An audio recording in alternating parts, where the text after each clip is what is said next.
everybody. Thank you for joining us for episode 15 of Queens of the Ring. I'm Sarah, and I'm here with my beautiful, lovely, wonderful co-host, Miss Denise. Hello. And we're going to talk about some wrestling stuff with you guys tonight. And we also have producer Mitchie Poo behind the scenes. Orange Cassidy's bestie. He's like, I'm out of here. right. Which is like, peace out, Boy Scout. I'm out of here. Oh my gosh. You know you love it when we troll you, Mitch. Mitch likes it. Hey, Daniel. Debatable. Oh. No, not debatable. Earl and Daniel Berry Sports. Thank you so much for joining us tonight. Appreciate it very much. Sorry, got a little bit of a later start. We were going to do an NXT watch along, but I was having some trouble bringing it up on my laptop. So we are going to talk about Bad Blood tonight. And I'm sure we'll talk about other stuff too, but we're going to start off by talking about Bad Blood, what we thought and what happened, and maybe future implications of things that can happen from what happened at Bad Blood. So, so the first match is Punk versus Drew McIntyre, Hell in a Cell. Now, I want to start off by saying, and I said this before, even watching the pay-per-view or the premium live event, I said this before, and I still agree with this. And even more so after watching the entire pay-per-view or PLE, there's no reason why this match went on first. I think it's absolutely ridiculous. The only reason why you guys didn't have this as the main event was because the Raw came out for not even 2 minutes. Like, this is ridiculous. It's absolutely ridiculous. Oh boy. Naughty in the house. Naughty Blazed is in the house. I'm here with my Queen's crown on. Ain't it pretty? Pretty. You know, Mitch keeps asking me for a crown, and I'm like, you know what?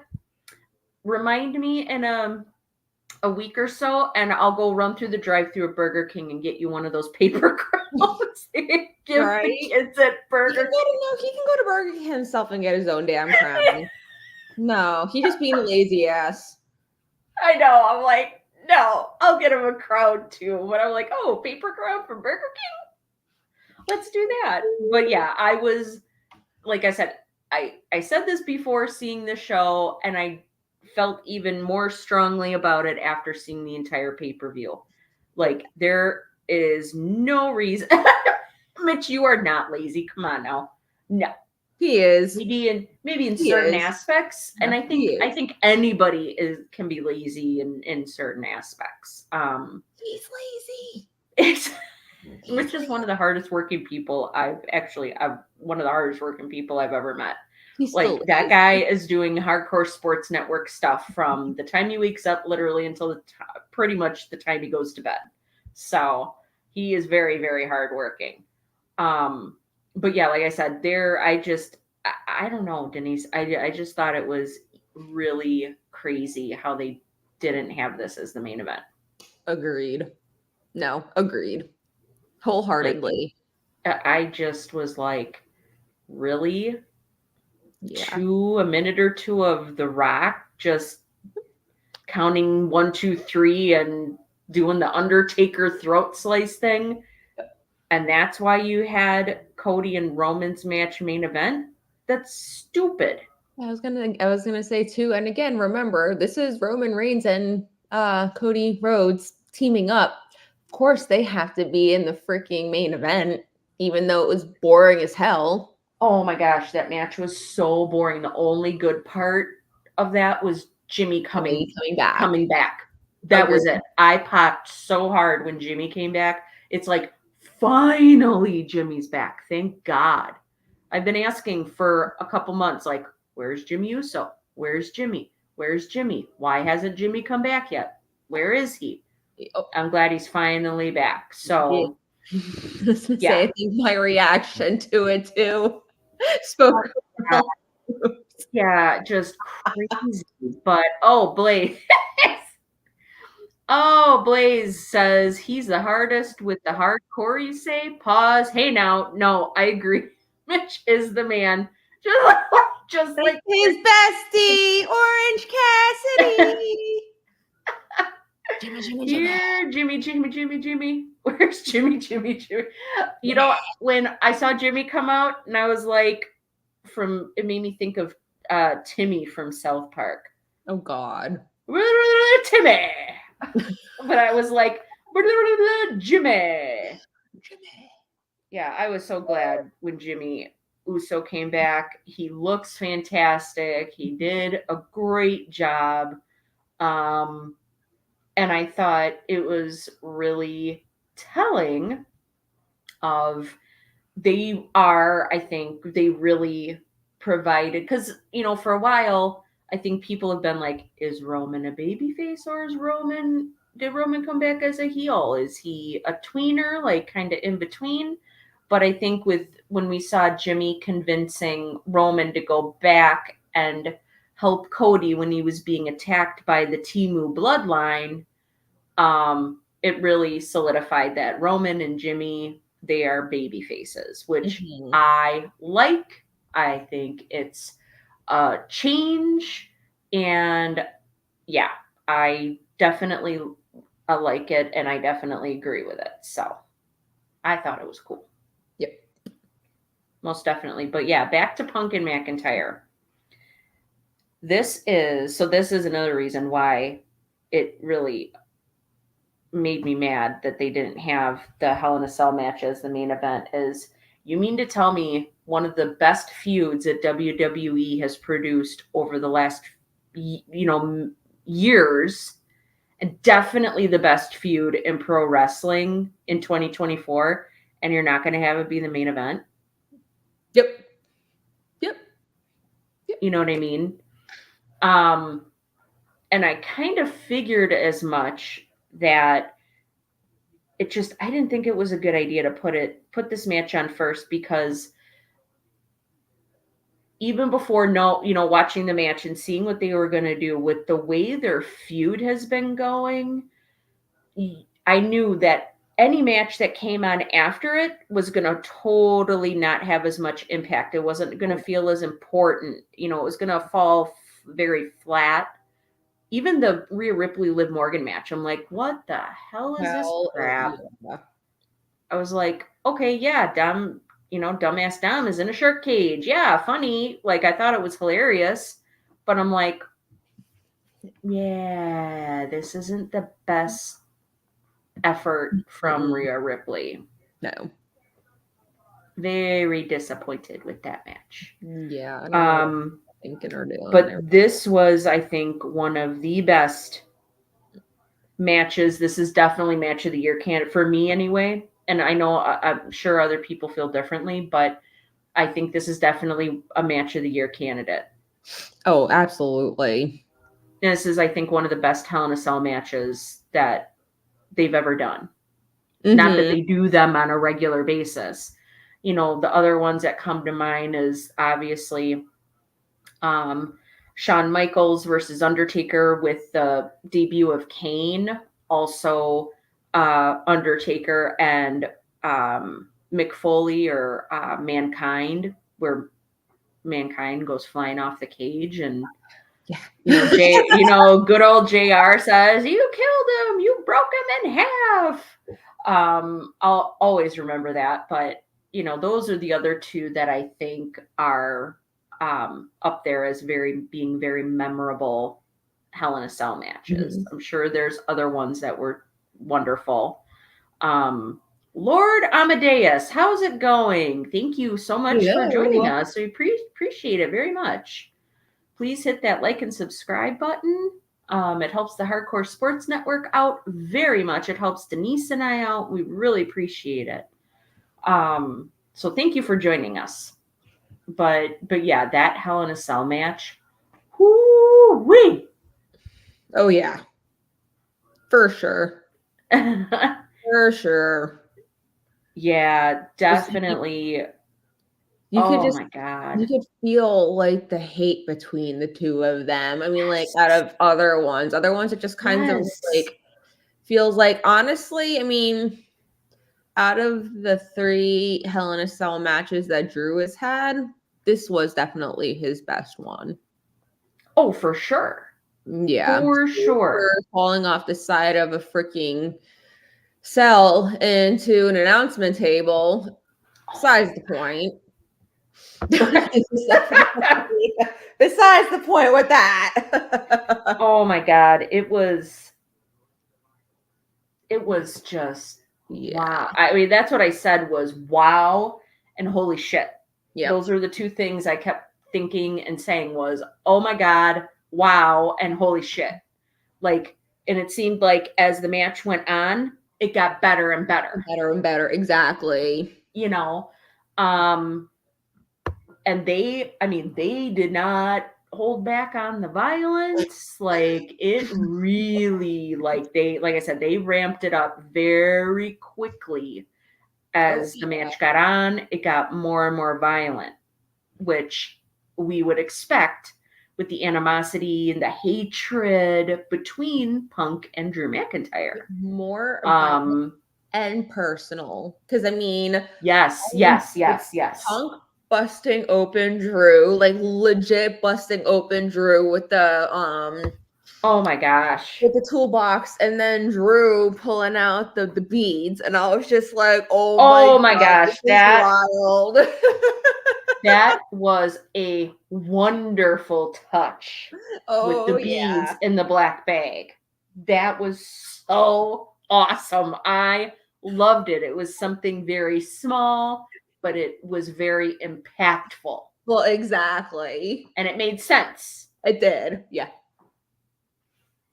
And then Blaze's comment, Blaze, come on, you're killing me here, Smalls.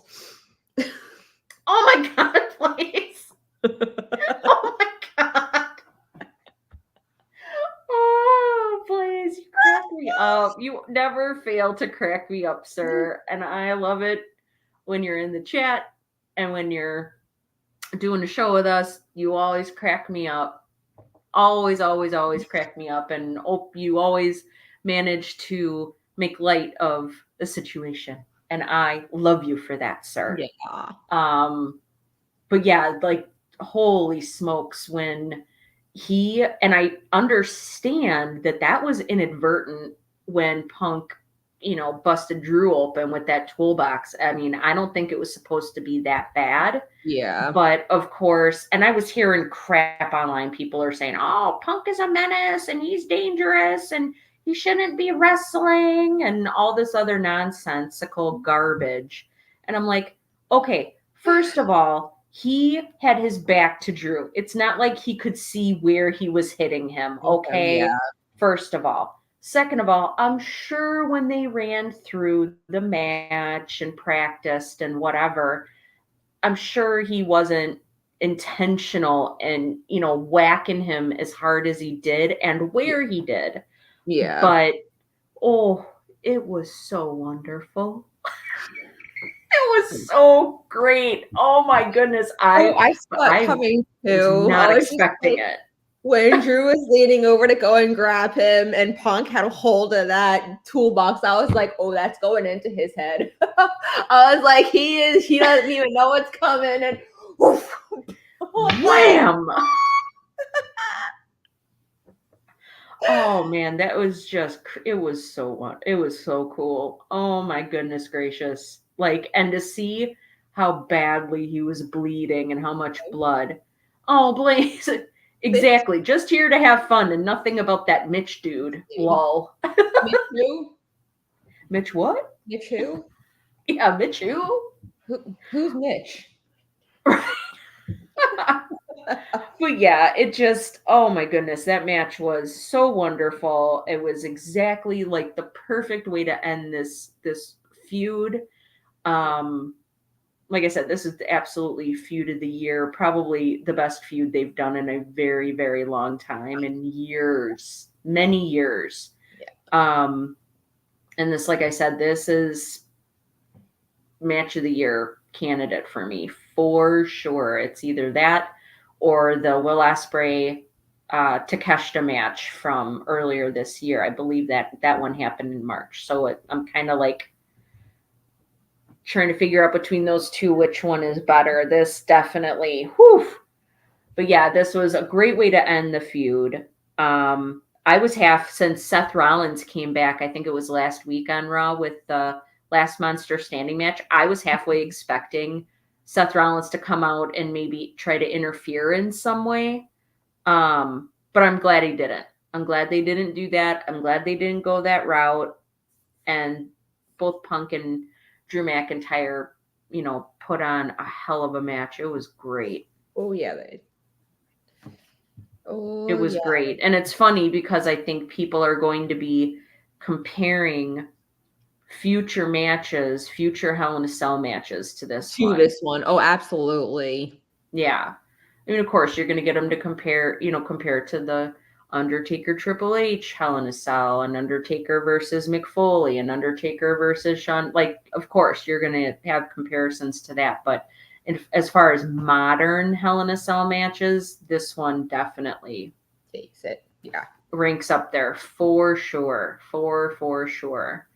One thing too is, how are they going to measure up future feuds for both Punk and McIntyre after this feud that they did so brilliantly? That's a good question. But I think because this feud they did such a great job with it, that speaks volumes to the talent and the work ethic of both Punk and McIntyre. Oh, This has catapulted Drew McIntyre. That's, even though he lost the match and whatnot, like it still made him look good. Yeah.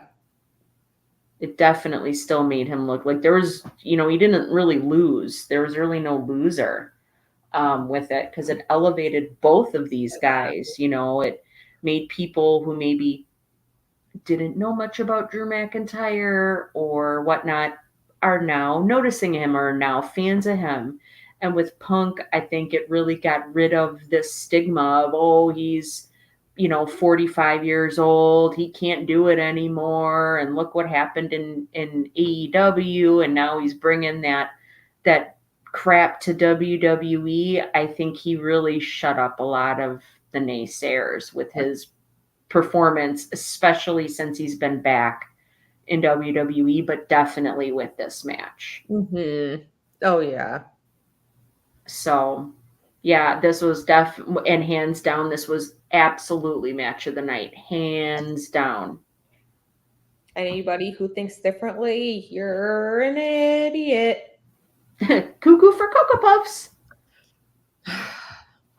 Cuckoo for Cocoa Puffs. And man, Punk, he kind of scared me too when, I was scared for Drew, seeing all the blood. I'm like, oh my goodness, he's still bleeding? Like, this is crazy. Oh, and you have to get staples in your head afterwards. I think it was, I think they said 16 staples. Yeah, I was going to say 15 or 16 staple. Yep. Oh my God. Right. I hope they numbed him before they did it. Oh. Just like seeing the towel like come from like his head and just seeing a line of blood, and I was like, nope. Yep. But then seeing the picture up close to the staple, and I'm like, nope.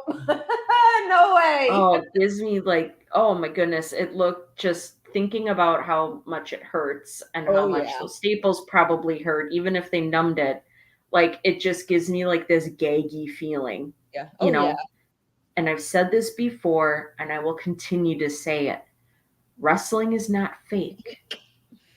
That crap, it's not fake. These men and women put their bodies on the line day in and day out, year after year, simply for our entertainment, to entertain us.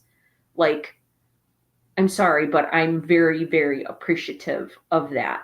Oh, yeah. And I've said this before too. Wrestling is my escape. I watch pro wrestling to just unwind or forget about the not so great stuff that's going on in the world or in my life. And the fact that these guys did what they did, very much, very appreciative for Oh, sure. Very appreciative. But yeah, seeing all the staples and how much Drew was bleeding, that really it had me concerned. I was a little grossed out by it because that was a lot of blood. And then Punk had me worried after the match when and I don't know if he the was mask and just everything. the oxygen mask and not, kind of collapsing a little bit walking back down the aisle. It's like I don't know if he's just trying to sell this great match they had, or if he really was just that whooped from putting on the match that they did. Well, there's that, and I mean, this was his first. I mean, yeah, he was in 2 previous matches with Drew, but that prior to that, he was what in like 1 match in 10 months. Like this was his most physical, Oh yeah. whatever, I can't think of the word like right now, but like match. So no, I don't think he was. I don't think that was fake. I mean, like that definitely took a lot out of him. Oh my god, I can't even imagine. You're And not going then for so long, and that you do that like intense and physical as of a match with a guy who's like twice your size and doesn't hold back when he hits. oh To my show god, did you see, I mean, the way Punk lifted Drew up on his shoulders to give him the go to sleep? He did that a few times. He did yeah, that a that couple too. times. Like That's like to have the 285 strength. pounds. I mean, to have the strength to be able to do that, holy crap, especially after having surgery for your triceps. Like I was very worried, like, oh, please don't re-tear something. Please don't I'm like, please, please, please, please let this be okay. Let this be okay. You Literally. know? Just holy man. And then seeing the way Punk walked out at the beginning of Raw last night, Yeah. Oh, I know. limping, I was like, oh, is he like overselling, like trying to sell the after effects of this match, or is he really, really that like beat up and broken? And then of course I see his arm taped up and I'm like, oh, please don't say he tore something down on the lower part of his arm. That made me concerned. So I'm thinking he's just selling the effects of the match, which he did a great job of doing because it had me worried. It had me scared. But then when last night again on Raw, when he said that, something like, I'll see you guys in a while, or I don't know when I'll see you guys again, I'm like, oh no, please don't tell me you're going away for a long time. I'm hoping it's just because he's not going to be on Crown Jewel. He's not going to be going over to Saudi Arabia with the others that are having matches. I'm really hoping that was his way to take a little time off after doing this whole feud, and he's not going to be on Crown Jewel. That's what I'm hoping. I'm like, please, God, don't tell me he's going to retire again or something. So I don't think he's done. Yeah.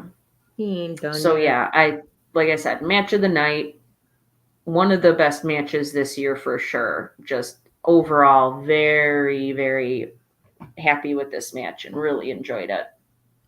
So, so the next match after that was the match between Nia Jax and Bayley. I thought it was boring as hell. There was no build for this match whatsoever. Nada.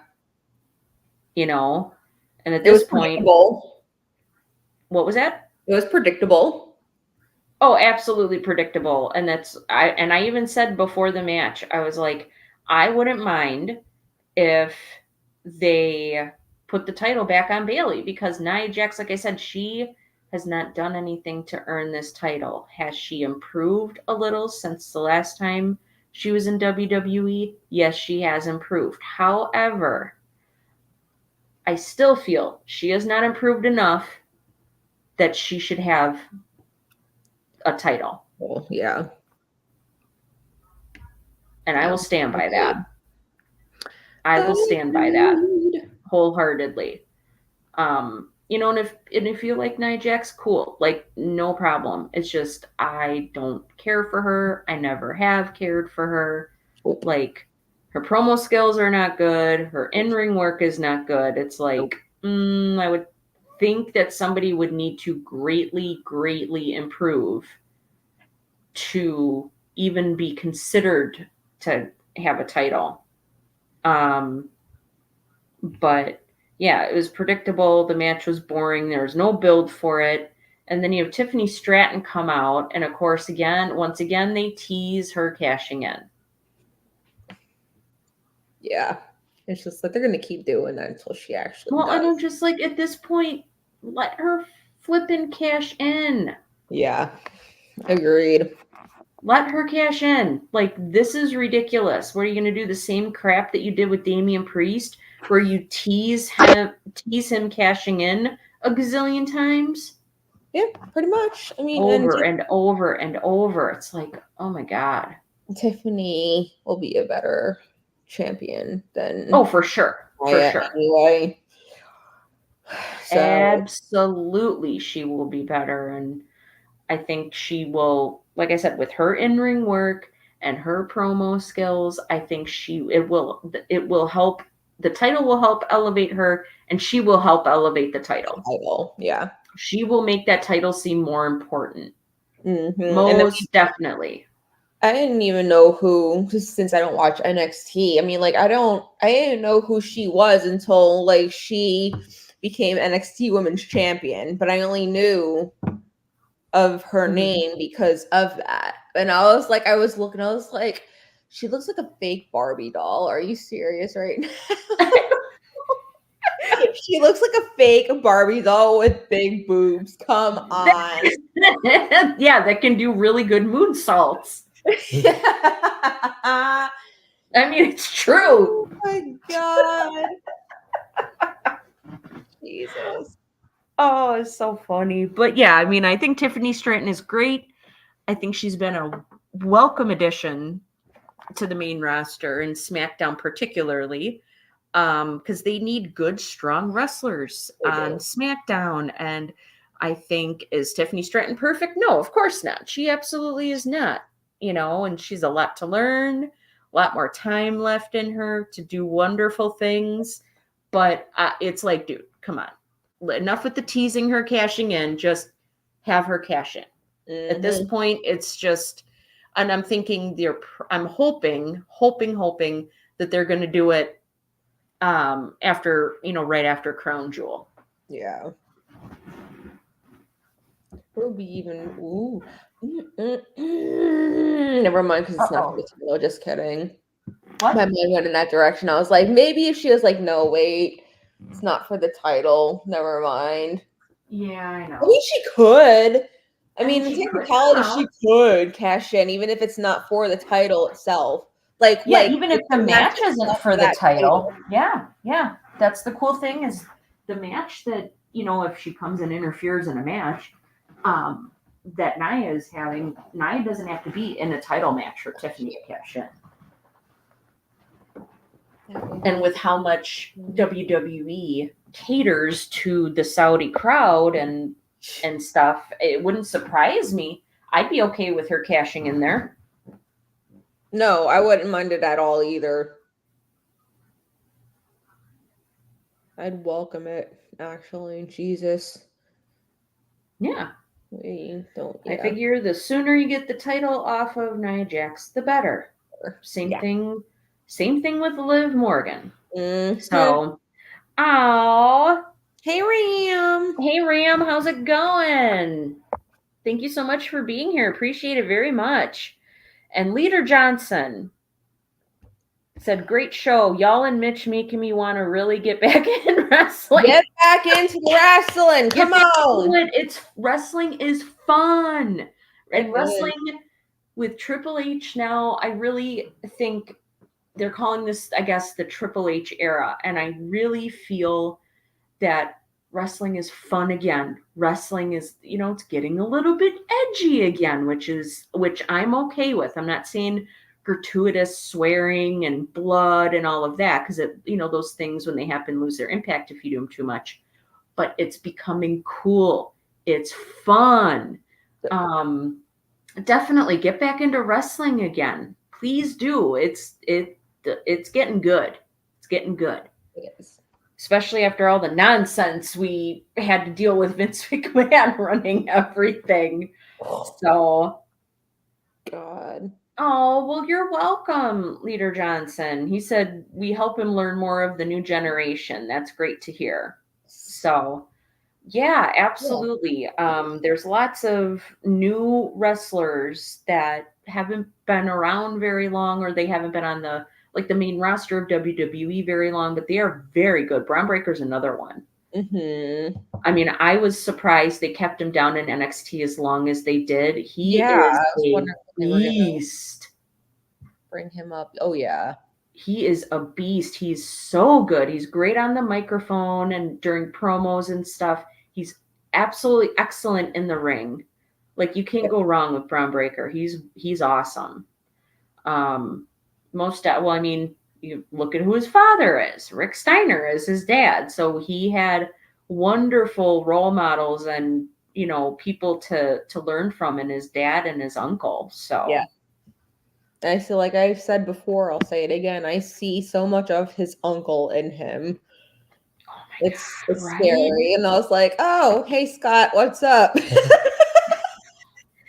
And it doesn't even it's not even necessarily like his moveset in the ring. It's just his mannerisms. Yeah. Like his facial expressions and his mannerisms totally remind me of his uncle, Scott Steiner. Yep. For sure. Mm-hmm. For sure.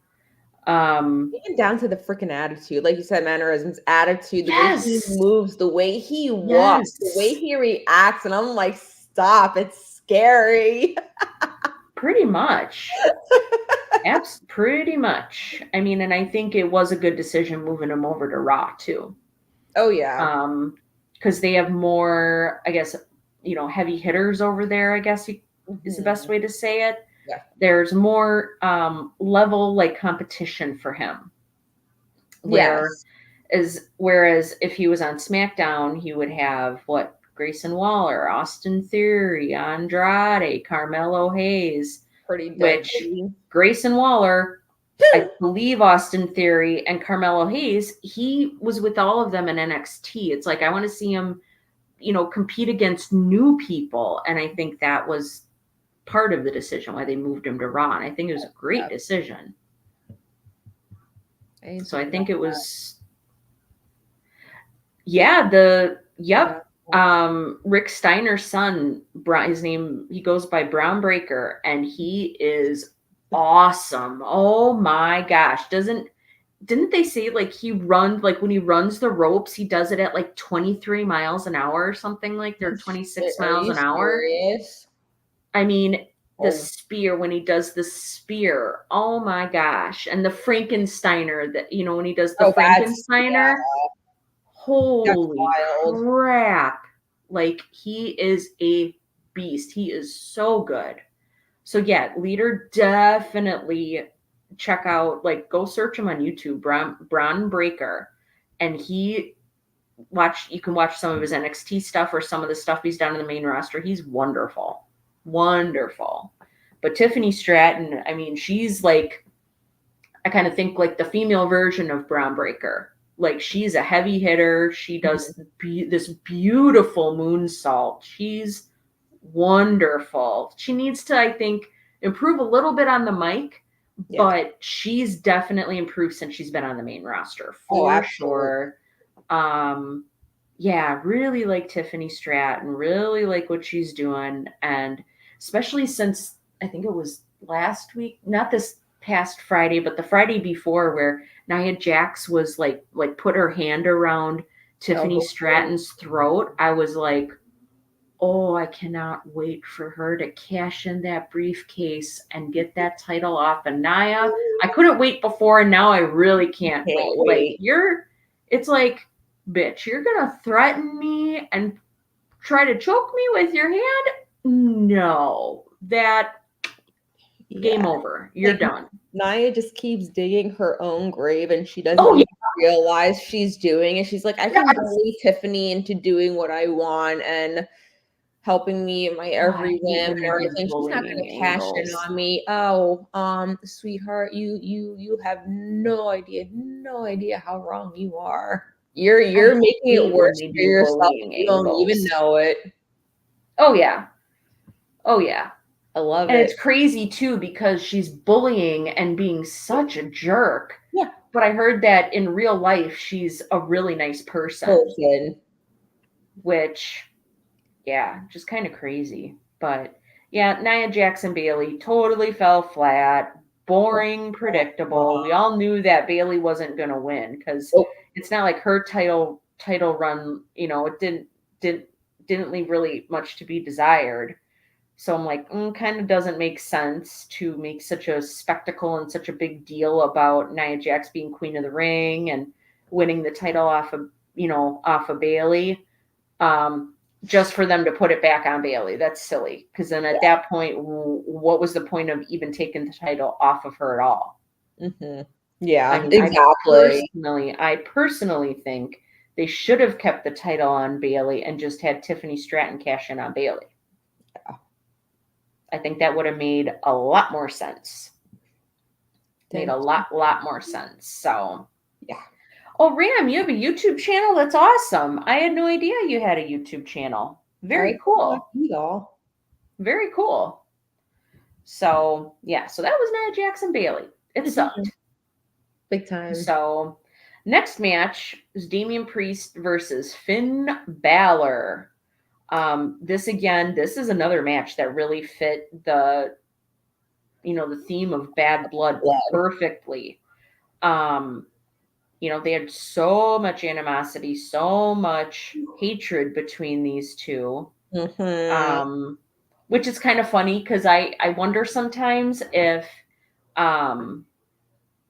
if Finn Balor is trying to emulate Drew in a way, because the way he talks about Damian Priest and all of that and his hatred for him, it makes me wonder, like, are you trying to emulate Drew? Because you sound just as delusional and crazy and wacko as Drew does. It's always everybody else's fault. It's never his. Yeah, exactly. Always got to point the finger. The guilty ones are the ones that blame everybody else because they know they're guilty. Yeah. And I think we all knew that Damian was winning this anyway. Oh, definitely. I mean, I said this in the past about, I believe it was the first match that Punk and Drew had, which was, I believe, their match I think it was the match at SummerSlam, where Drew pinned Punk. Yes. And I said, I figured they were going to give it to Drew and have Drew win because CM Punk was getting one over on him at every turn on Monday Night Raw. Yeah. And like Twitter and all of, and they're going back, back and forth and stuff on various social media.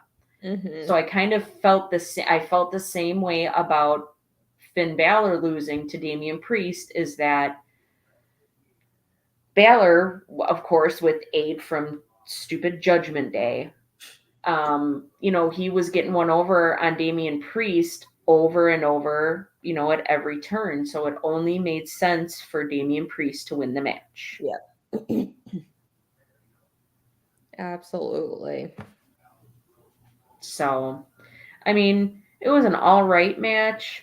It felt to me, it felt really rushed. It did. No, it did.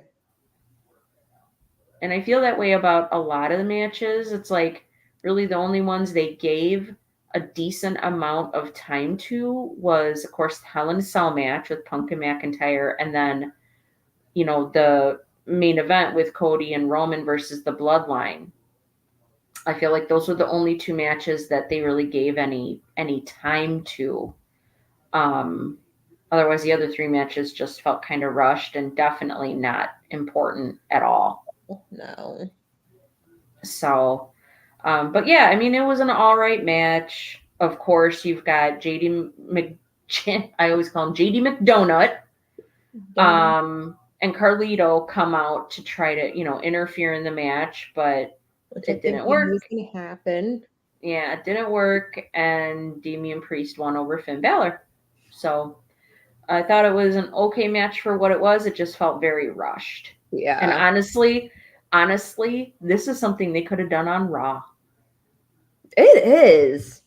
I feel like the 3 matches in the middle, they definitely could have done all of these matches on Raw. Yeah. But These were not they did not need to be on a PLE. No, at all. I mean, like, outside of Drew and Punk, I mean, like, this is the only other match that really, well, I mean, a little bit for Rhea and Liv, but like that fit the title of the PLA.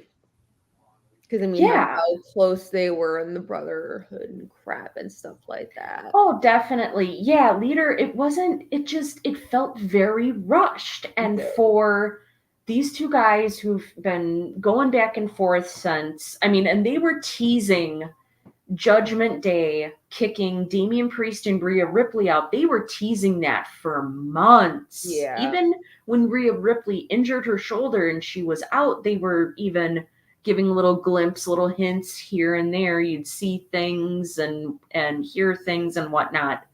So you can kind of read between the lines. Yeah. And when you tease something for so long, it does not become as impactful and as important when that said event actually happens. And that's kind of how I feel with Damian Priest and Rhea Ripley being kicked out of Judgment Day. It's like, okay, just pull the trigger already.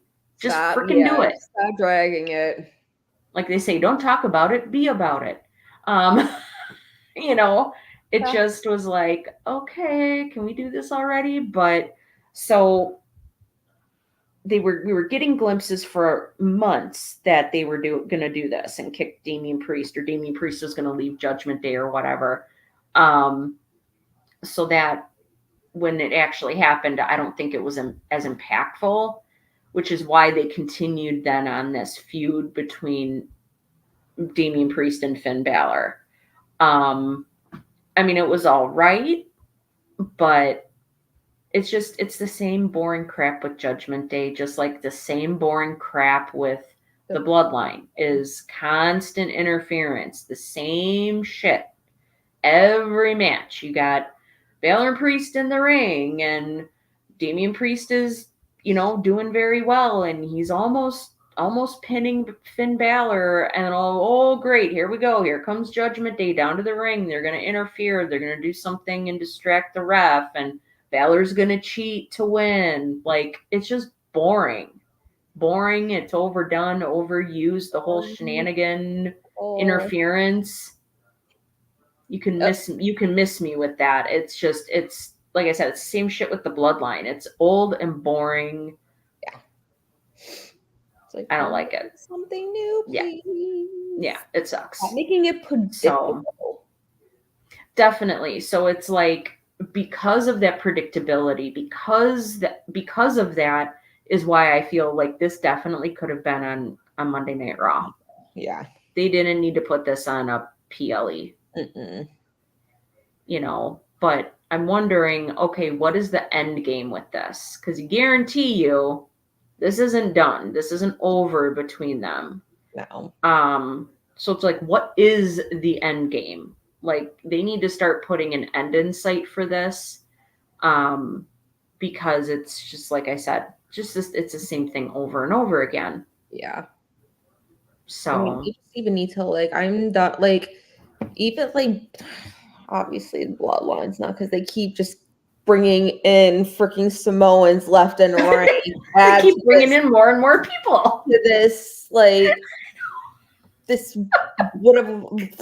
This, I don't know why I'm drawing a blank on the word. I mean, like, Judgment Day's got to go. Like, just get rid of the Judgment Day. Get rid of the Bloodline. But they're not faction is the word. Whatever the frick you want to call it. And I'm just like, I can't. I'm like, there's so many people within, like, both of these things. Like, do something with them on their own. Stop making it the same shit every single goddamn week. It's boring. It's old. Like, come on. Like, dude, like, even Finn, like, they are holding Finn back so bad. It's not even funny. I cannot wait for them.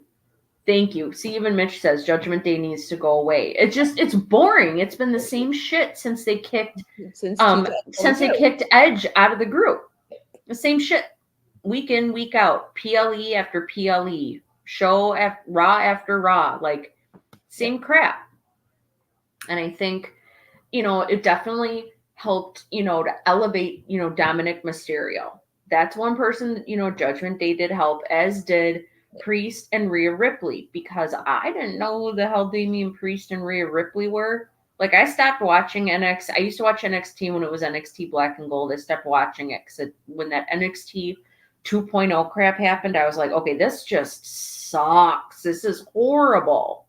So I stopped watching NXT. So I didn't see a ton of Rhea Ripley and Damian Priest in NXT. So the fact that they paired them both with Edge, I thought, who was definitely, a veteran, and I thought, like, okay, I definitely took notice of both of these people because they were with Edge, who again, he's another one of my favorite wrestlers. Right, he's right up there with Randy Orton. Like, he is fantastic. I freaking love Edge. So the fact he paired Priest and Rhea Ripley with Edge, like I said, that spoke very highly of their talent and their skills. Yeah, that like they trusted to work with him and everything. Yes. They trusted them to work with him. Yep. So I do feel that it helped elevate Rhea Ripley and Damian Priest. Well, and Finn Balor too. I mean, at first when they kicked Edge out of the group and it was those three, yeah, and they were just like a triple threat kind of group, a threesome, I thought it was cool, but like I said, it kind of wore thin really quickly just because of the constant cheating and shenanigans, and it was distractions. It was always the same thing, and it's old and boring. It's old and boring. So it's not that Priest and Balor's match was bad. I don't think it was PLE worthy. Mm-mm. It was, like Earl likes to say, the match was okay for what it was. Yep. It was a match. So then speaking of Judgment Day, the next match that happened was Rhea Ripley versus Liv Morgan. He was not suspended above the ring. That's the sad part. Well, that's what I thought. Like, and I even said it during the watch along.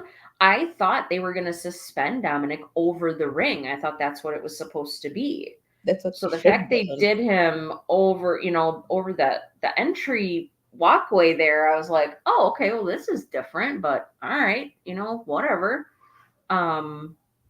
Yeah, it was an okay match, bad communication at the end, Mitch says. So, I mean, like I said, again, there's so much animosity between Liv Morgan and Rhea Ripley, so much hatred and negative feelings towards one another.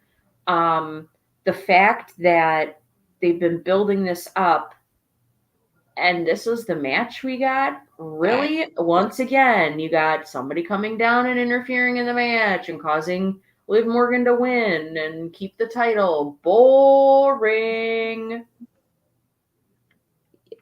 And to answer your question with this leader, Rhea is the better between the two of them. Hands down, Rhea Ripley. Liv Morgan sucks. I'm sorry. She sucks on the mic. She's not very good in the ring. And you know what Rhea Ripley said last night on Raw was the truth. Liv Morgan wins because she can't win without help. Yep. She has to cheat to win. Yep. I get it. I'm so sick of hearing she's a heel. That's what heels do. Not with the same shit over and over and over again. Like, come on. And then you're going to throw Raquel Rodriguez and have her come back after being out with a severe medical issue. You're going to have her come back and be a heel. What is the explanation for her helping Liv Morgan? Yep.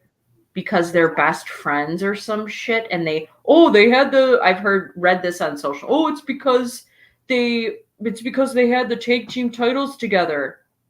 Really? Who gives a shit? Nobody freaking cares. No.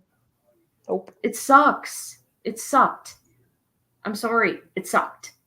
And to be perfectly honest with you, and I've said this before too on many live streams, on many watch-alongs, Rhea Ripley, if she didn't hurt her shoulder, she would still have that title right now. She was not due. WWE wasn't even considering having Rhea Ripley drop the title till sometime after WrestleMania next year. She should still have that title right now. Liv Morgan, she is not elevating this title. The title is not elevating her at all. At this point, it's a flippin' fashion accessory for her, like a necklace or a pair of earrings. Yeah. Like, get this title off of her. You are not helping matters. And I'm praying to God that after Crown Jewel, that because, she's got that match with, our other favorite, Nia Jax. Yeah. I'm praying to God that they have a match at Survivor Series and Rhea Ripley gets the title back. Yeah, like literally, and like they need to put a why am I drawing a blank on the word Jesus? Like I'm tired. Like in the past couple of days of work, it's just like my me too. Down. It is hard to have coherent thoughts when you're tired. For the match for the title stipulation, nobody for everybody from Judgment Day is banned, barred yep. From they interfere anything whatsoever, she loses that title. Yeah, or have a consequence. You could have a consequence be like if it's Finn or JD McDonagh, because they're the tag champions right now, have the stipulation be, and if you are a current title holder and you interfere, you will be stripped of your title. Titles, yeah, that too. You will lose your title. Yeah, I think that's a great stipulation. Bar them all from ringside. If you guys interfere in the match, you will not have a shot at any title for the foreseeable future. You will be suspended and fined. Yep. Something where there's actual real consequences. Yeah. Yes, real consequences. Because it's getting to be too much. Like it really very is. Boring. It is. It's like, they're out. What shenanigans? What interference? What blah blah blah are we getting this time? Yeah, or let's add another member to Judgment Day and see how many combinations of people we can have interfere. How many different people can we combine together to run down and and do interference in the match? Like, it's crazy. It's just crazy. It's absolutely crazy. I hate it. So yeah, I definitely think for sure, leader, I think Rhea Ripley is way better. She made that title feel important. She elevated that title. The minute she won it off of Charlotte Flair, she made the title feel important. And then once they changed the design of the title and Triple H presented her with that new title, she definitely made that title feel important. Oh yeah. So, and it wasn't she wasn't overexposed where she was like a fighting champion, like how, and I don't mean to say Seth Rollins was overexposing the title. But he was a fighting champion. So it's not like Rhea Ripley was a fighting champion where she was constantly defending the title on TV or on PLEs, but she was seen with the title on a regular basis where it was a backstage segment, an interview, being at ringside. Like, she was constantly in the forefront with that title, making it feel important, talking about that title. Liv Morgan doesn't do any of that. Nope. At all. She doesn't. And I can't stand it when Liv Morgan, like when she's in a match or she's going after Rhea Ripley and she starts screaming like a damn banshee, like a little child having a hissy fit temper tantrum. I can't stand that. That's so annoying. Yeah, and the fact that she thinks she's funny and that she's She's good not. and hurting, She's I'm like, not. just please, just stop, just The Liv stop. Morgan revenge tour. It's like, Everything from you. I stole your man. I stole your title. I stole your family. No, you didn't. yeah. No, you didn't. Shut up. Just shut up. Rhea Ripley never lost that title. Exactly. She never got beat for that title. You didn't steal that title from her. You didn't do it. You know, technically, you won that title off of Becky Lynch. Mm-hmm. If you want to get real about it, you know. That was still, I'm just like, why did they do that to Becky? Like, have somebody better take it off of Becky. Yeah, definitely. I mean, and I know there were people that were annoyed that Becky Lynch won, you know, won the title when they had, I think it was a gauntlet match or battle royal of some kind where she won that title after Rhea Ripley had to give it up, vacate it. People were calling her Becky Hogan. I am sorry, she is nowhere near as bad as Hulk Hogan is with that stuff. No. She is nothing like that. I'm sorry, you guys are all delusional whack jobs. Yeah. You know, definitely cray cray. Cray cray, cray cray. Okay. But I mean, all Liv Morgan's good for is walking around with her butt cheeks hanging out of jean shorts and high heeled boots, you know, looking like a white trash hoe. That's what she looks like. White trash hoe. She looks like a WTH, white trash hoe. That is what she looks like. That is what I think of. I think of somebody who's trashy, living in a trailer, shaking their butt cheeks while their butt cheeks are hanging out, trying to get laid by any guy that comes walking through the trailer park. That's what I think of when I see her on Raw. God. Sorry. Mm-mm. You're not wrong. She's not, and I honestly, she's not half as good as she thinks she is in her own mind. I'm sorry. So, I mean, the match, like I said, it was okay, and then you got Dominic open the door, and then he's hanging from his ankle upside down. That was entertaining. That was funny though when Rhea Ripley grabbed that kendo stick and was hitting him like a piñata. That was actually pretty funny. And I thought it was it fit very well. It did. It fit very well. With Lord knows hitting him like a piñata. Oh God, he's so he's just so insufferable. It's like, dude, no. Mm-mm. Just no. Yes. But that was very funny. But like I said, then just having Raquel Rodriguez come out, I'm like, okay, boring. And then what the hell was that with her attacking Rhea Ripley in the ring and then draping Liv Morgan over her like she's helping Liv pin her? It's like the bell already rang. Liv was already disqualified, you idiot. Oh my God. Freaking moron. I'm like, yep. Okay, this is the person that you're. And did you notice there was no pop for Raquel? Nope. That place was so quiet. I'm like, clearly she's not making as big an impact in her, in her return as you guys thought she would. Yeah. Maybe this wasn't a good idea. No, yeah, she definitely got a bigger pop at Elimination Chamber. Oh, yeah. She had a huge pop at Elimination Chamber. Definitely. Yeah, after that, you're absolutely right, Mitch. After that Hell in a, like I said, the rest of the pay-per-view, after that Hell in a Cell match, the rest of the pay-per-view just fell flat. it fell flat. And I'm even the Bloodline Cody Rhodes Roman Reigns match. I was like, yeah, this sucks. This is not very good. Not very good at all. That match too could have easily been done on SmackDown. Yeah. Easily been done on SmackDown. So, but yeah, that match with Rhea Ripley and Liv Morgan, it fell flat.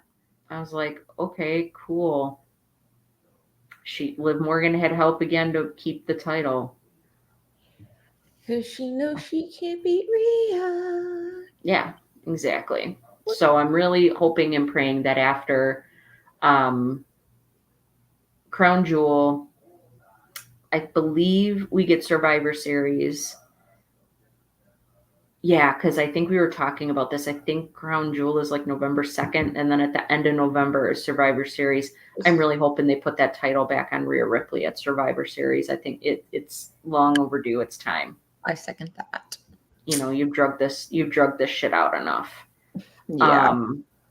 But the next match after that, then we come to the main event with the bloodline of Solo Sikoa and Jacob Fatu versus Roman Reigns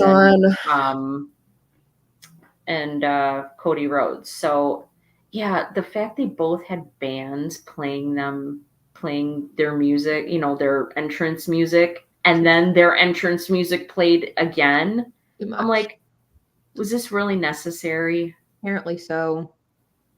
I just, yeah, not feeling that at all. At all. It just made two guys who have very long entrances, it made their entrances feel that much longer. I don't think it was necessary. It didn't add anything to the match or the mystique. It didn't add anything. It's like, please stop. So yeah. But yeah, I mean, I thought they had a good match. Cody Rhodes is very good. Roman's very good. Solo, I think, is improving. But he definitely needs more. He needs more work. Oh yeah. I mean, and look at his win-loss record, dude. Yeah, I think that speaks for itself. He hardly ever wins. I'm like, okay, and we're supposed to see him as a credible threat. Joke. Come on now. Jacob. I will say Solo's gotten a lot better on the microphone, but that's because he's been on the microphone more than he was when he was just the enforcer for Roman.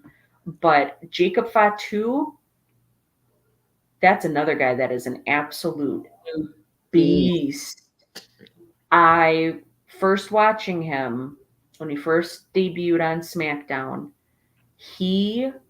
I'd never seen him before. I'd heard of him, but I'd never seen any of his matches before. But I was very impressed. Oh yeah, very impressed with him. Moonsault is great. Just his mannerisms. I mean, he is really like ramping this up. He's taking it very serious, and I love it. I love it. I think he's awesome. Like his entrance. So I'm not a Def Rebel fan. I know a lot of people complain about Def Rebel and the entrance music they've done for WWE. And I'm so grateful, and I'm praying that hoping and praying this is true, that Def Rebel does not get their contract renewed when it comes up at, I think, at the end of this year, the beginning of next year. I'm really hoping and praying that WWE does not renew their contract, because their entrance music they do sucks so bad. It's awful. It is. It's awful. It's so terrible. But they did an excellent job with Jacob Fatu's entrance music. His entrance music, the graphics that come up on the screen when he's making his entrance with that werewolf, it's awesome. It fits him so well. It fits him perfectly. So I really, oh man, he's wonderful. Yeah, Mitch says that Jacob is his favorite in WWE right now. Yeah, he is like I said, I'm very impressed by him. He's been just killing it. He's been freaking awesome. I love watching him. Very entertaining. No, yeah. Definitely. But I have to wonder, what is the next, who is the next Samoan that is going to be coming to WWE? Is it Hikuleo? I've heard rumors of him. I've Yeah, heard rumors of Zilla Fatu. he's the other name. So I yeah, I'm wondering. Or something. Yeah, so that's why I'm wondering who the next person, the next Samoan is that's going to be coming into WWE. And then I've been hearing rumors too, and I've been reading them obviously on social media too, that Jacob Fatu is really like a double agent for Roman. I'm like, now that would be interesting. That would be I awesome. think that's great. Yes. That is such a smart idea. Puts a great twist on the whole bloodline story and all of that. I think that is awesome. I love that idea. I think that's great. Most definitely. It's very great. So so if that does happen to be true, hey, I'm down. I am down for that. So yeah, so we've got this match, like I said, pretty standard. They had good back and forth. Like I said, all four of these guys are great in the ring. Yes, Mitch. So Mitch said, did you hear that Solo Sikoa said that The Rock returning was all a part of his plan? Yep, I did see that video. So a fan that was in the crowd posted on social media. It was a video of Solo coming, and I'm sure he had the rest of the guys, the Temu bloodline guys with him. They're coming through the crowd, and they were saying something, asking about the match or talking about, these fans are talking about the match, and Solo turns and he goes, and it was as the Rock was music hit and the Rock was making his entrance onto the stage. He said this is all a part of his plan. So I think the rumors, and we've talked about this before, and I know I've talked about it with Earl, that The Rock is the real head of the snake behind this Temu bloodline. Yeah. Which I'm like, okay, so after, like I said, after seeing this match, boring, typical match, but I was so glad to see Jimmy Uso back. Oh, that made me so happy. I know I was geeking out hard. Like, I was so happy that Jimmy came back. It's like, thank you. About damn. Right? So yeah, I was so happy that Jimmy came back, and to see, the interaction between him and Roman in the ring, and they hugged each other. I was like, oh my gosh, I love this. I'm so glad Jimmy's back. This is awesome. So again, that gave me hope. Another reason why, it made me happy. Of course, I miss seeing Jimmy. He's funny. I'm glad he's back. But the other reason why I was happy that he was back was it's showing progression in this bloodline storyline, which I was very happy about. It's like, okay, cool. We're kicking it up a notch. We're advancing this. And that I was very happy about, to, see Jimmy back. So like I said, that was the one thing I liked about the Roman Cody versus Bloodline match, was we got Jimmy back. Otherwise, it was pretty typical match. Definitely did not need to be. Need to be the main event in any way, shape, or form, and then make it the main event just because The Rock comes out at the end. That was dumb as hell. Absolutely, it was stupid. Absolutely dumb as hell. So, and then, like, Mitch is mentioning, so they WWE didn't post it, they didn't air it, but fans on social media with their phones filmed Kevin Owens attacking Cody Rhodes outside of Cody's bus after the match. I praise Kevin for that. I praise him. Like, thank you, Kevin. Thank you for kicking Literally. Cody Rhodes' ass. I love Kevin. I love Kevin. So I know. I love Kevin Owens too. I think he's hilarious. He's so funny, especially like when he did that whole, punching Theory and Grayson Waller at the same time. Oh my God. That bit just, it always cracked me up. And I'm like, serves them right. It's like, thank God. So yeah, it was, I love KO. He's great. Commend him for whooping on Cody. But that, it makes me question now, okay, so where's Randy Orton's loyalty gonna lie? Because, Kevin Owens has been showing animosity towards Cody Rhodes ever since Cody signed the contract to have this match and team up with Roman. yeah. So, Randy's has always been trying to be like the middle ground, kind of cooling everybody down. Where his loyalty is gonna lie now? I guess we'll find out come Sunday. Sunday, Friday. So Friday, yeah, you're absolutely right. I mean, historically speaking, I've always,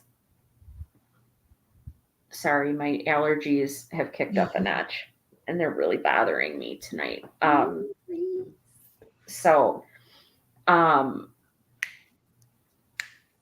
I think historically I've always preferred Raw over SmackDown. It's always been a better show to me, more action, all of that. So I've always preferred Raw to SmackDown. I can't say always, usually I prefer Raw over SmackDown. But now with the development of KO whooping on Cody outside his tour bus, it really has me excited to watch SmackDown on Friday. Mm-hmm. So it really, like I said, it really has me excited to watch SmackDown on Friday. I'm interested and anxious to see what happens. I'm very excited to see. And, and it also had me wondering, okay, why didn't anybody want to talk about KO turning on Cody? Yeah. Like nobody wanted to talk about it last night on Raw. Yeah, and we saw it coming too. So like all the little subtle hints that Kevin was giving and everything. So I think we all thought that Randy was going to turn first, just because I know it's just because he has that. Yeah, he always kind of had that mentality and that again, brain fart with the freaking words. Jesus. Like he's just always the one to like do that. I've never seen that. I mean, if Kevin had done it, I mean, did he turn on Sammy or was it Sammy that turned on? Oh God, KO and Sammy have turned on each other so many times.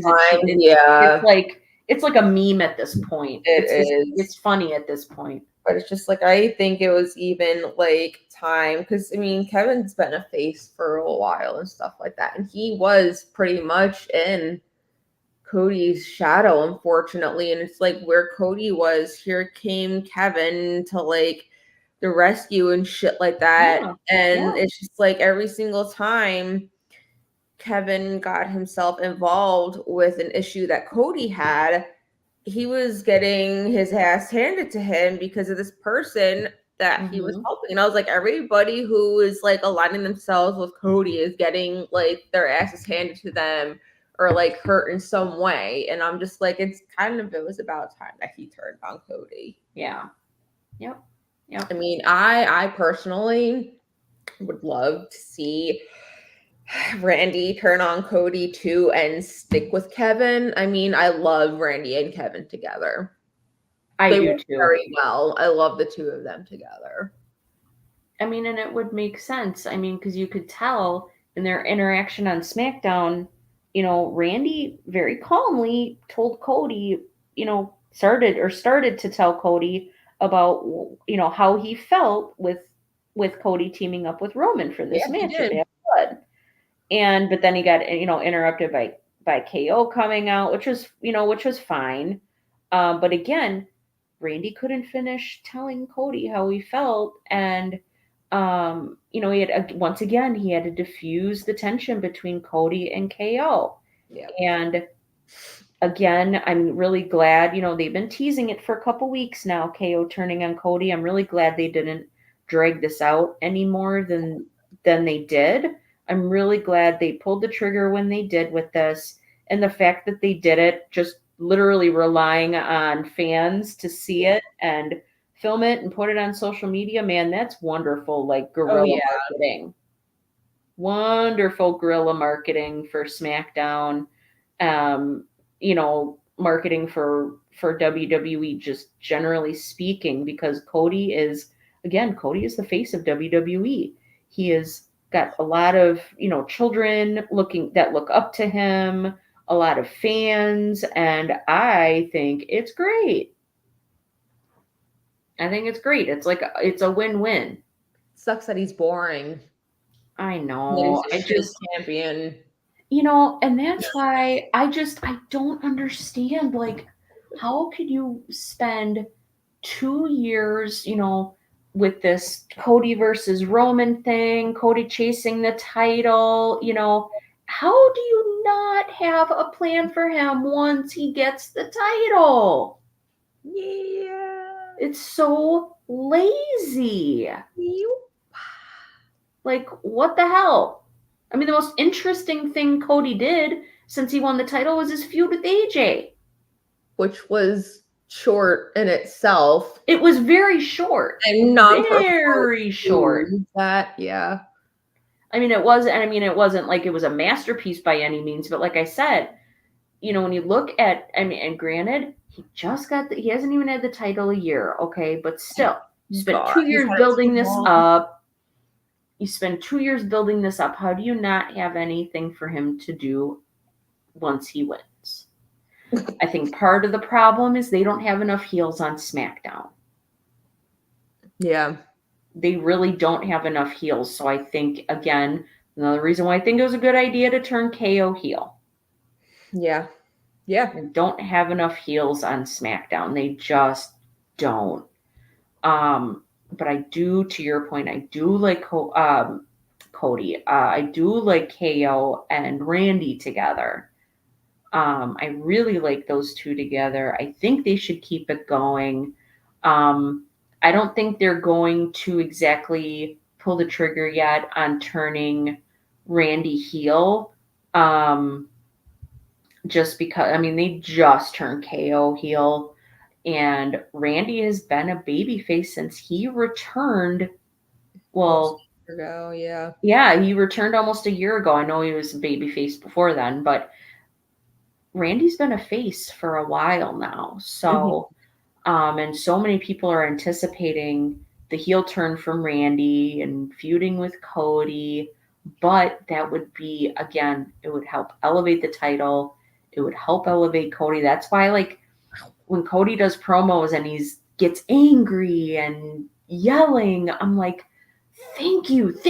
Like, show more of this emotion. But that's why I like it. I want to see more of that passion. The thing from of him. that, though, is the person he is yelling at needs to pull that out of him, and that's sad. And they shouldn't need to.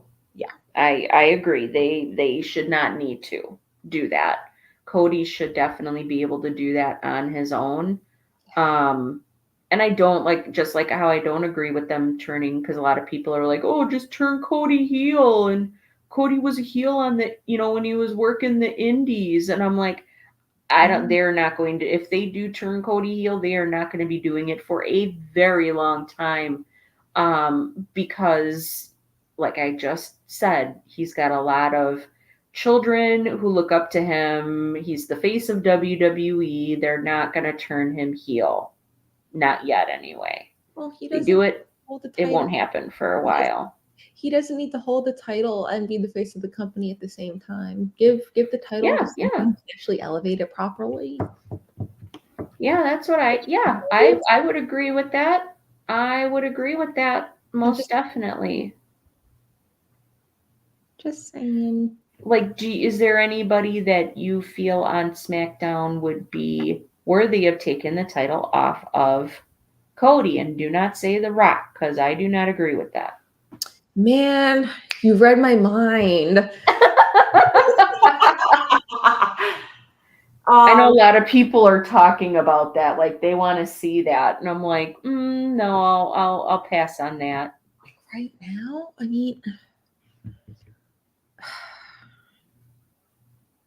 I mean, obviously, outside of my unbiased opinion, I'm not going to say AJ because, obviously, I want to see the title on him again. Oh God, yeah, not absolutely. including AJ. I would like to see that too. I'm just trying to of who's on there right now. That is the only one I can think of is Randy Orton. I'm even if not Randy, honestly, even Tuso. And I don't. Obviously, I think his opinion is or his thought process is going to change now since he's a heel. But Kevin would do right by the title. He would be a good. Oh champion. Yeah, Kevin Owens definitely would. And he's got that heat with Cody now, and all of that since he attacked him. So yeah, I think KO would be another great choice. Definitely. But those are really the only two. Yeah. Those are really the only two on SmackDown that I think would have a chance in hell of getting the title off of Cody and doing right by the title, elevating that title the way it's supposed to be elevated. Mm-hmm. So I definitely agree with that. KO or Randy are the only options, but I don't foresee them putting the title on KO. I foresee them putting it on Randy. Randy before KO. Yeah. Yes, I definitely think it would happen for Randy before it would happen for KO. But he's got to start getting some wins because, it really made me think when KO brought it up on SmackDown, like when he was talking to Austin Theory and Grayson Waller, like, look at his win-loss record. Like, he loses more than he wins. Yeah. It's like, you got to build KO up a little bit better. Which again, I think was another reason for this heel turn and why with KO and why I think it's a good idea. You can start getting some wins now and all of that. So, and actually give Cody some competition, maybe. Yeah, they haven't even some credible competition. They haven't other even than Solo. Yeah, that even Randy would be the other competition. Yeah, other than Solo and Jacob Fatu. Like, Jacob Fatu is another person I could see taking the title. Just not yet. But no. He is the only person that I could see doing it, but he just debuted not that long ago. So that's not going to be happening for a very long time. Is Jacob Fatu worthy of the title? Abso-freaking-lutely. Could Jacob Fatu elevate that title and represent it well? Abso-freaking-lutely. However, not yet. I think probably not until like 2026, maybe. Yeah. I don't think he's going to be getting the title next year or anything like that. I think it would have to be the following year. Yeah. Maybe at the earliest would be 2026. In my opinion. But I know there's lots of people out there that probably think differently that he should get the title now, especially with how boring Cody's title reign has been. It has been very boring, very lackluster, as our good friend Earl Cole would say.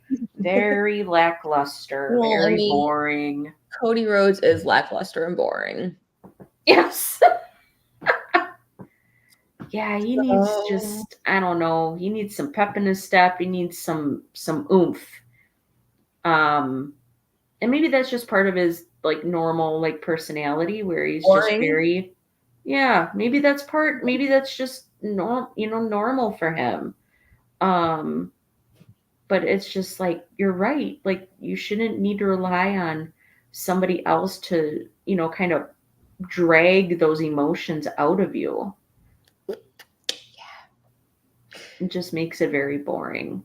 Um but I mean, is Cody a good wrestler? Yeah, Cody's a great wrestler.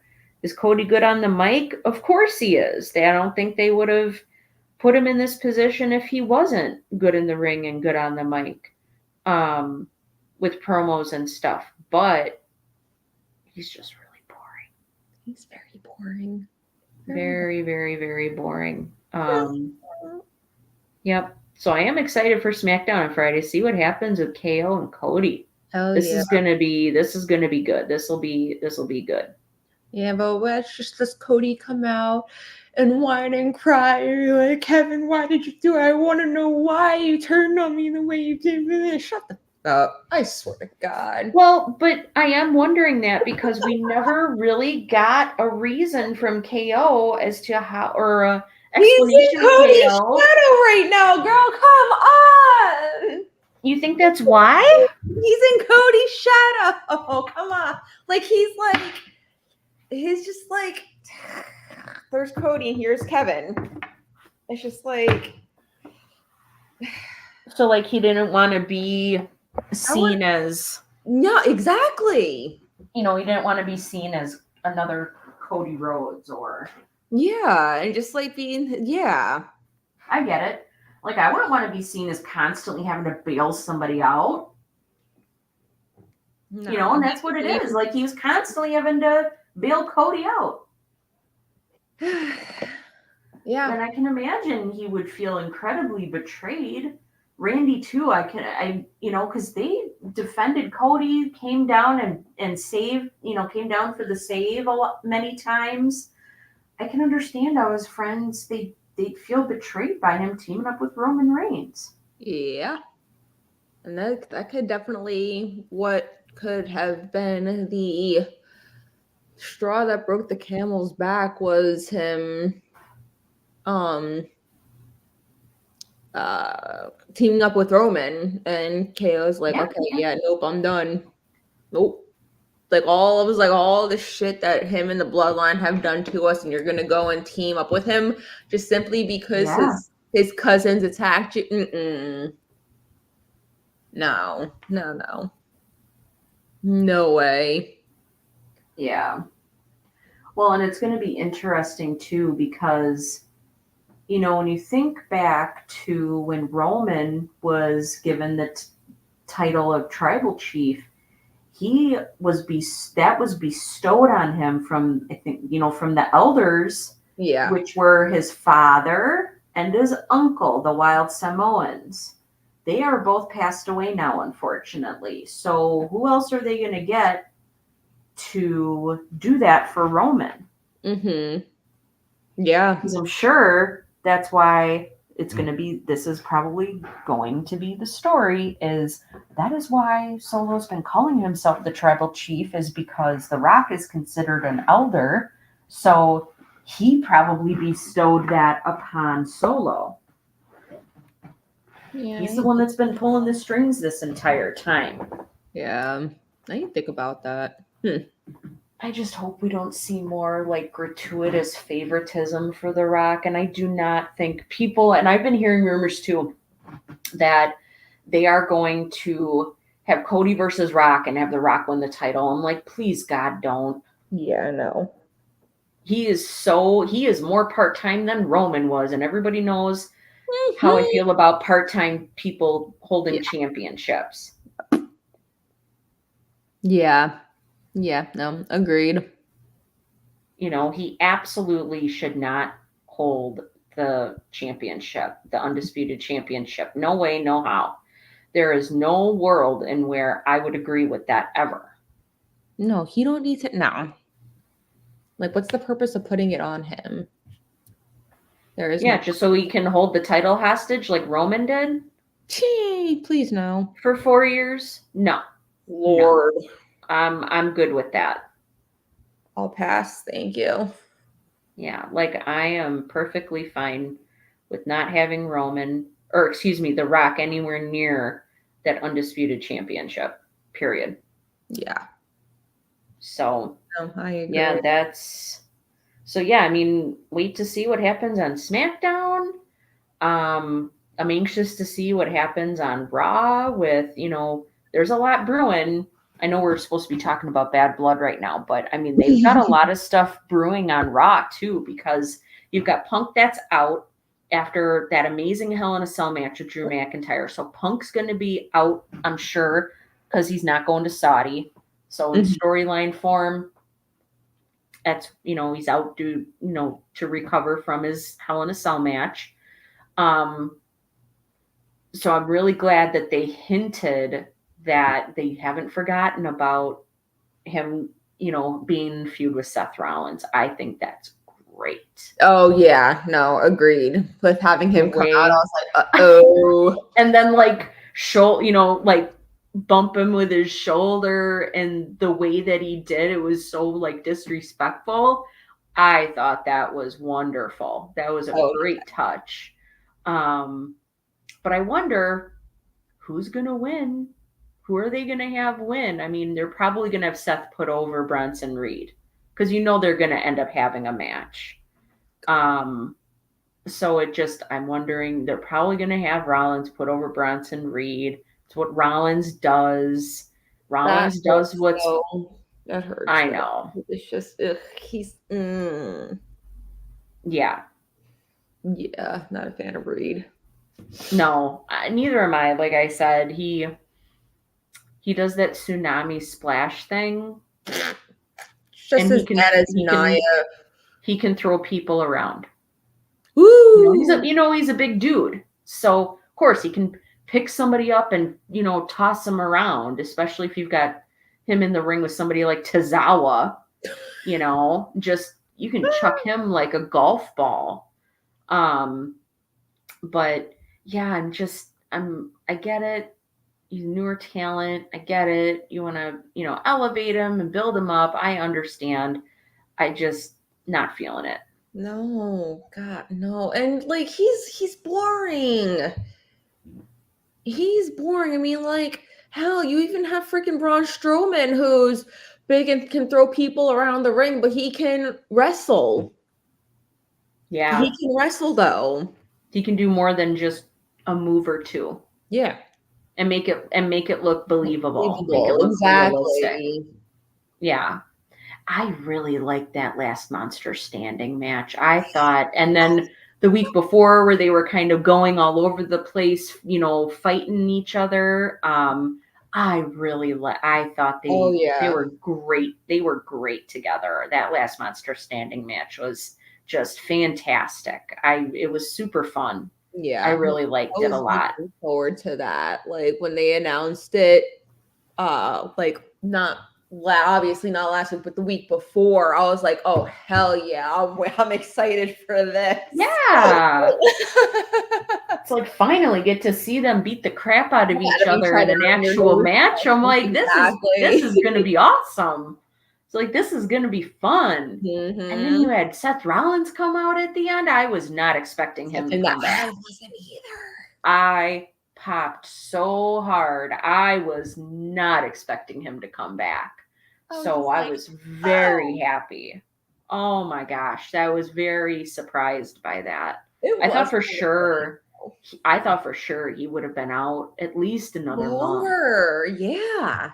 But when you think back to it, you were seeing Seth Rollins out in public a lot on social media. Like he was at a football game. I think he was at a baseball game. Like he was making himself known out in the general public, Yeah. to where people were taking pictures and videos and posting them to social media. So I was like, oh, well, maybe they're getting ready to, think about, maybe they're thinking about bringing him back, but I don't think it's going to be, for a while yet. I was definitely not expecting Something that. expecting him to come back as soon as he did. So I was not going to complain about it, though. I was very happy about it. Very happy.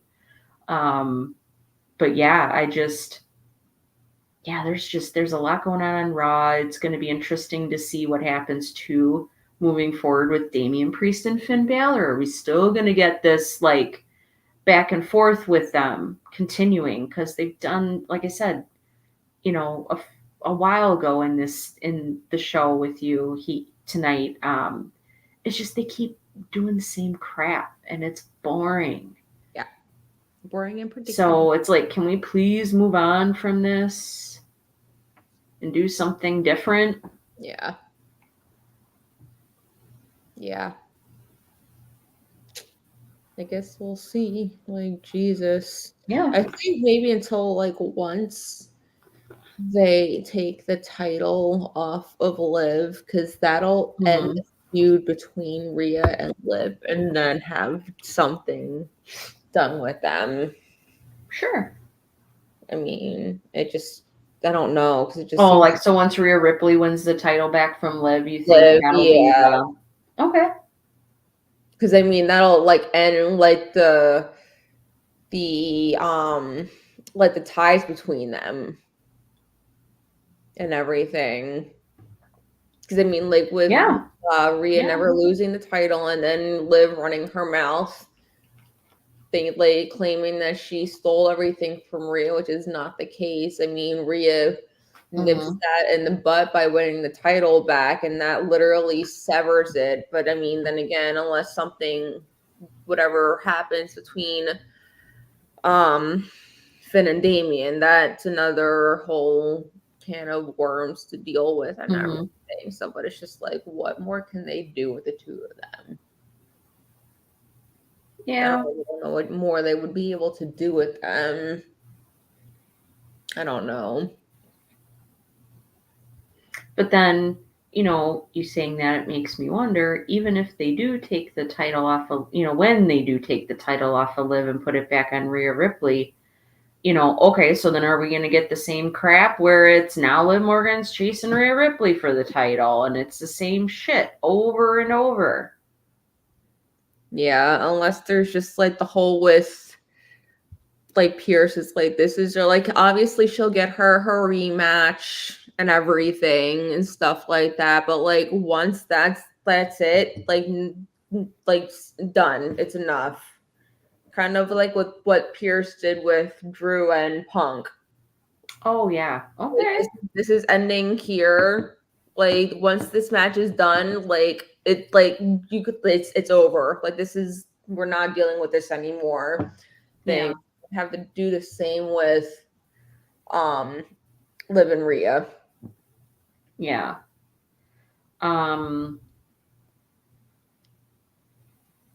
So one thing I think would be really interesting, I was thinking about this, would be, because if you remember when the Wyatt Six debuted, or before they debuted, they had it was a bunch of, video packages and video promos and things they were doing.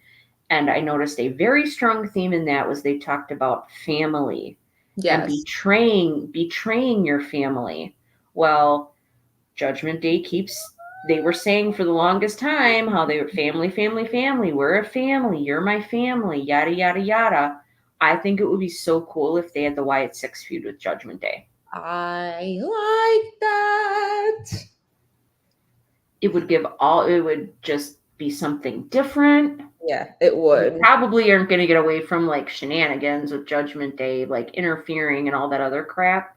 But you would then have a good number of people, in a group going against another group. So if Judgment Day comes down and interferes in a match, you got members of the Wyatt Six that can come down and interfere in a match. Yep. or come down and back up the guys that, are having the match. I think that would be cool. It would be fun. And that's one thing I just am very confused by. Where the heck have the White Six been for the last month? Yeah, I mean, like I was literally thinking that too, but then I'm like, okay, last night when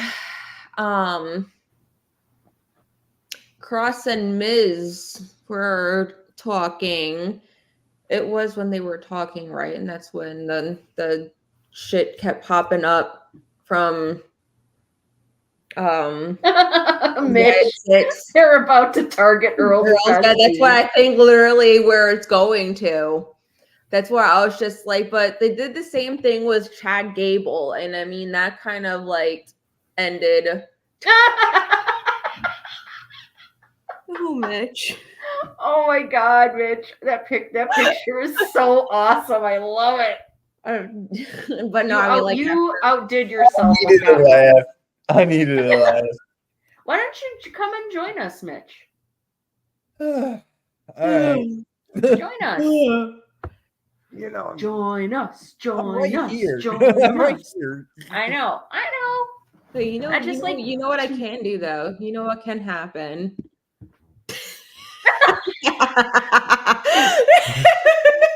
As quickly as he appeared, he disappeared. Poof.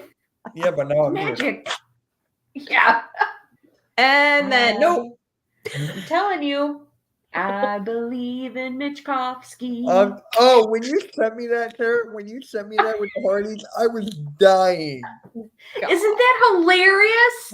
I sent Mitch, I saw this on Twitter last night. It was apparently Joe Hendry teamed up with the Hardys at the last TNA pay-per-view, and they redid Joe Hendry's theme song and added part of the Hardys theme song to it. It was so funny. What the hell? Was dying. Oh my gosh, Mitch, you gotta find it. Should we show it on here? Nah, we'll get copyrighted. Oh, dang. When this is done, I'll show. Yeah, you gotta show. It's so if anybody in the chat, anybody that's watching, if you guys should look it up. It is so funny. They added the Hardys to Joe Hendry, like the singing, and then it was like a smash together of Joe Hendry's theme song and the Hardys theme song. It was really funny. It was very good. Like it was good. It gave me a good laugh. So I sent it to Mitch last night because it made me think of him after the night I had last night. I was like, okay, I need something positive, something funny. And when I saw that, I'm like, I have to send this to Mitch. It's too good not to share with somebody. It was perfect. I was going to share very funny, but I was afraid she'll be mad at me. You what? I was going to send it to her, but she'll be mad at me. I mean, like, why are you sending me? I don't like Joe Hendry. I think his theme song is very catchy. I think he has a lot of charisma, but after seeing him and what he did in NXT in the ring and watching some of his stuff on TNA, watching him in the ring, he does need to work, in ring. But I think if he were to sign with WWE, that's why I think they would have him be in NXT for a little while first to really develop those in-ring skills. He's good on the mic. Like I said, he's got charisma, the acting and stuff he's got down. He just, he needs a little bit more oomph in the ring, I think. But his theme song is catchy. That's why I like it. If he appears at the Royal Rumble. Oh, I hope he does. I think that would be fantastic. Okay, we got to stop talking about Joe Hendry. Denise is going to leave. Okay, we won't. Okay, we'll stop talking. Sorry, stop talking. But yeah, I just, I guess I could see the White Six going after Miz because he betrayed R-Truth. Yeah. Yep. And R-Truth is a national treasure. I don't care what anybody says. R-Truth is awesome. I love him. He's funny. He's charismatic. He's wonderful. I love R-Truth. Always puts a smile on my face whenever he's on whenever he's on Raw. So, but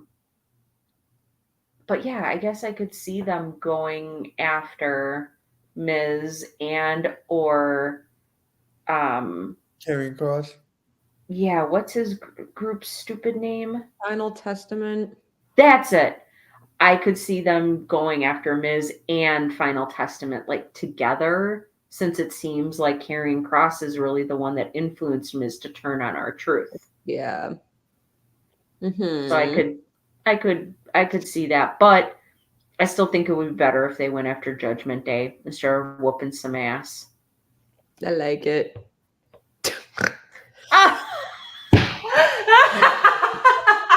Please. Oh, I love that. I am going to start calling them the Final Testicle. I love that. That is seriously the best. Oh my gosh, that is. I've never even thought of that. Oh my god, that is like the best troll name ever. The Final Testicle.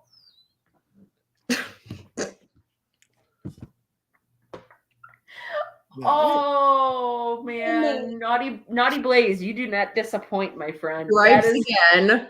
That is hilarious. I love it. I love it. I love it. I love it. I love it. Yeah. See, but this is what I mean. Like wrestling is so fun. Wrestling's fun. It's cool. So that's why I like watching wrestling. Because I get to be with my friends and talk to them and interact with you guys in the chat. Wrestling's awesome. It's fun. So you know what that reminds me of real quick before we close this out? yeah. Remember the Lego movie? Everything is awesome. Now that song is coming to my mind now. Oh my gosh. You're right. You're right. Yeah. You're right. Yeah. Everything is awesome. Denise, Thanks you saw a lot. that movie? Huh? You saw that movie? Oh. Thanks a lot, Mitch. I know. The only reason why I know of it is my niece was very into that movie when it first came out, and the Lego Batman movie too. Oh my gosh, god. please. Oh my living god. If you keep it where it is. Someone has to cut that out. I'm not going to say who. Someone has to cut that out. Oh, please. I'm singing that song too from that movie, but I'm singing it. Orange Cassidy is awesome. Well, you could say that about Joe Hendry. You could say that about The Miz. You could say that about everyone. The Young Bucks. Oh God. Don't like them at all. They were my favorite tag team at one point. Yeah, but just lately I've been very disappointed with them. Very disappointed. But yeah, so that's it for this week's episode of Queens of the Ring, guys. I thank everybody for being here with us tonight in the chat and watching. If you guys could, please go and support the Hardcore Sports channel by liking this show and subscribing to Hardcore Sports. You can find us on YouTube, Facebook, Twitter, everywhere else. It's a great show, ladies and Queen Mitchie Poo. The Mitchie Poo name does not bother me. Everyone thinks it does. Queen Mitchie Poo, Orange Cassidy's bestie. Okay, with that one being said, goodbye. He's so mad. Oh, With that one, I goodbye. look on his face as soon as I said it. God damn it, Mitch! Stop it! Let me do it. Bitch! See, and I don't say it because I'm trying to make you mad. I say it because it's hilarious. It's funny as hell. I love it. I love it. So yeah. So like I said, thanks everybody for joining us this week. We'll be back next Tuesday with another episode of Queens of the Ring. Again, please like and subscribe to the Hardcore Sports Network. You can find us on YouTube, Facebook, Twitter, Instagram, all the social media platforms. So I hope everybody has an awesome rest of their week, and we'll see everybody next Tuesday. Bye. See you guys. Have a great night.